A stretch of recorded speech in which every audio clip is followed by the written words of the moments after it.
नमस्कार बच्चों, कल की कक्षा में हमने डिस्कस किया था मेमोरी को, विभिन्न तरह की मेमोरीज को हमने जान लिया था। हमारी कक्षाओं में हमने जान लिया है कि हार्डवेयर क्या है, सॉफ्टवेयर क्या है। हमने दो तरह के सॉफ्टवेयर की बात की थी, एक है सिस्टम सॉफ्टवेयर और दूसरा था एप्लीकेशन सॉफ्टवेयर। तो बताइए बच्चों, क्या अंतर है सिस्टम सॉफ्टवेयर और एप्लीकेशन सॉफ्टवेयर में? जैसा कि हमने बताया था आपको, सिस्टम सॉफ्टवेयर यानी कि निर्देशों का वह समूह जो कंप्यूटर के कार्यों को करने के लिए बना है। सिस्टम के लिए जो सॉफ्टवेयर बने हैं वह है सिस्टम सॉफ्टवेयर, जो सिस्टम के कार्यों को संयोजित करें, उन्हें कंट्रोल करें, वो है सिस्टम सॉफ्टवेयर। और एप्लीकेशन सॉफ्टवेयर क्या है? एप्लीकेशन सॉफ्टवेयर जिनसे यूजर डील करता है, यह वह सॉफ्टवेयर है जो यूजर के डेटा को हैंडल करते हैं। यूजर के डॉक्यूमेंट्स बनाना है या यूजर को अपना डेटा इनपुट करा के उसे किसी और रूप में दर्शाना है, यह सब वह कैसे करता है? यह वह एप्लीकेशन सॉफ्टवेयर के माध्यम से करता है। अब हमें बात करनी है, आज की जो हमारी कंप्यूटर क्लास है इसमें हम बात करने जा रहे हैं ऑपरेटिंग सिस्टम की। ऑपरेटिंग सिस्टम क्या है? यह एक सॉफ्टवेयर है। कैसा सॉफ्टवेयर है? क्या यह एप्लीकेशन सॉफ्टवेयर है या सिस्टम सॉफ्टवेयर?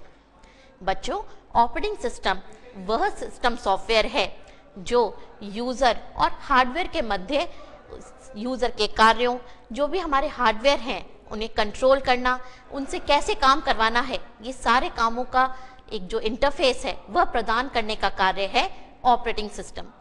ऑपरेटिंग सिस्टम को हम रिसोर्स मैनेजर कह सकते हैं, उसे हम प्रोसेस मैनेजर कह सकते हैं, उसे हम फाइल मैनेजर कह सकते हैं अपने कंप्यूटर का।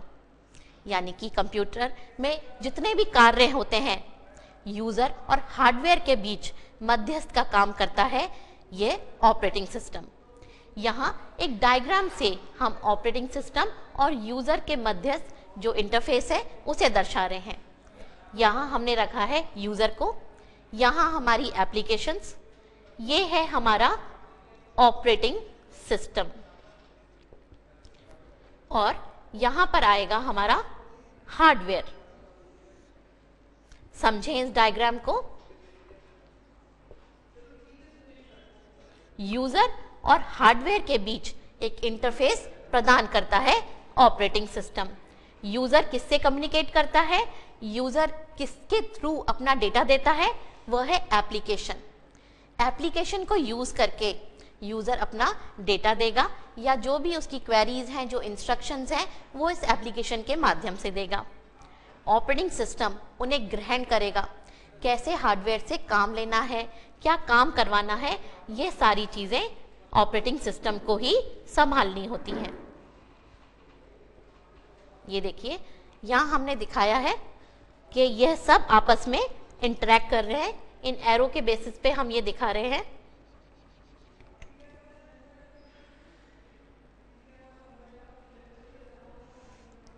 यूजर एप्लीकेशन से इंटरैक्ट करता है।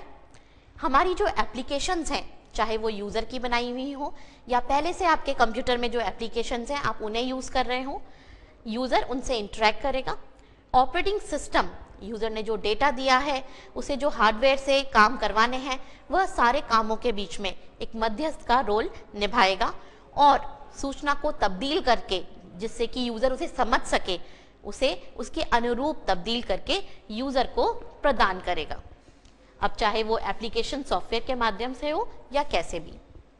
तो आइए एक क्लिपिंग के माध्यम से ऑपरेटिंग सिस्टम के बारे में विस्तार से जानते हैं।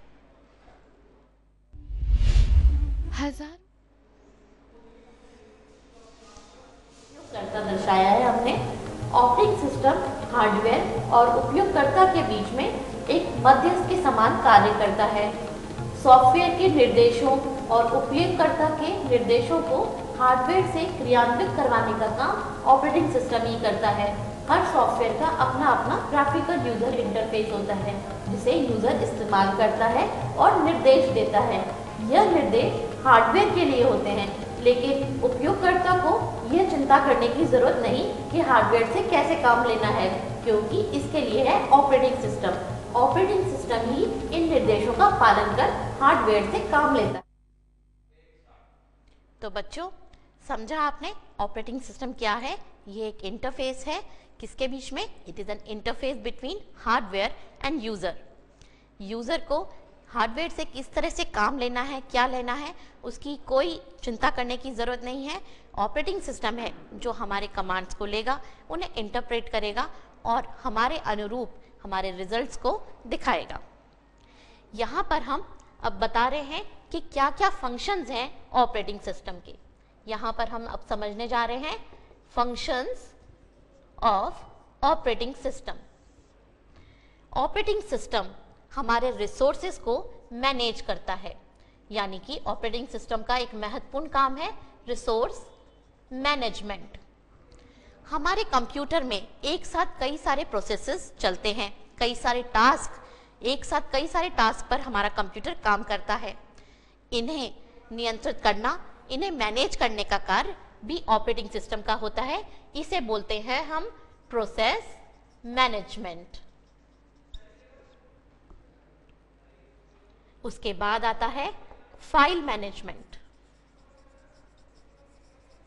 यूजर अपना डेटा फाइल्स के रूप में स्टोर करता है। हम अलग अलग फोल्डर्स बनाकर, अलग अलग फाइल्स बनाकर अपने डेटा को मैनेज करते हैं। लेकिन कंप्यूटर में उन फाइल्स को कैसे मैनेज करना है, कहाँ रखना है, कैसे स्टोर करना है, इसके लिए यूजर को केवल सेव कमांड देनी होती है, लेकिन वो कहाँ जाएगी, कैसे क्या होगा, यह सब किसका कार्य है? ऑपरेटिंग सिस्टम का। तो फाइल मैनेजमेंट, फाइल्स को स्टोर करना, उन्हें रिट्रीव करना, यह सारा काम फाइल मैनेजमेंट के अंदर आता है। इसी तरह से ये सारे काम हमारे ऑपरेटिंग सिस्टम को करने होते हैं। उसके बाद आता है इंटरप्ट हैंडलिंग, इंटरप्ट मैनेजमेंट, यह भी ऑपरेटिंग सिस्टम का काम है। मान लीजिए एक यूजर काम कर रहा है इस कंप्यूटर पे, उसने कोई कमांड दी, उसने कोई निर्देश दिया, तभी दूसरे यूजर ने भी कोई निर्देश दिया। कैसे इन अलग अलग इवेंट्स को, इन अलग अलग इंटरप्ट्स को, मान लीजिए आपने कोई निर्देश दिया, उस निर्देश में कोई प्रॉब्लम आ गई, कैसे आपको पता चलेगा? सबसे पहले ये ऑपरेटिंग सिस्टम को पता चलेगा। तो ये सब जो इंटरप्ट्स हैं, इन्हें हैंडल करने का काम कौन करता है? ये सारे काम ऑपरेटिंग सिस्टम ही करता है। अब हम बात करते हैं हमारे जो इतिहास रहा है ऑपरेटिंग सिस्टम का, उसके बारे में।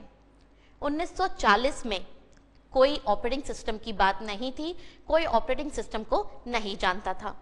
कंप्यूटर एक ऐसी डिवाइस थी जिसपे कुछ कैलकुलेशंस परफॉर्म करी जाती थी। एक कैलकुलेटिंग डिवाइस के रूप में कंप्यूटर को यूज किया जाता था। लेकिन उसके बाद आए कई अलग अलग तरह के कंप्यूटर्स। चलिए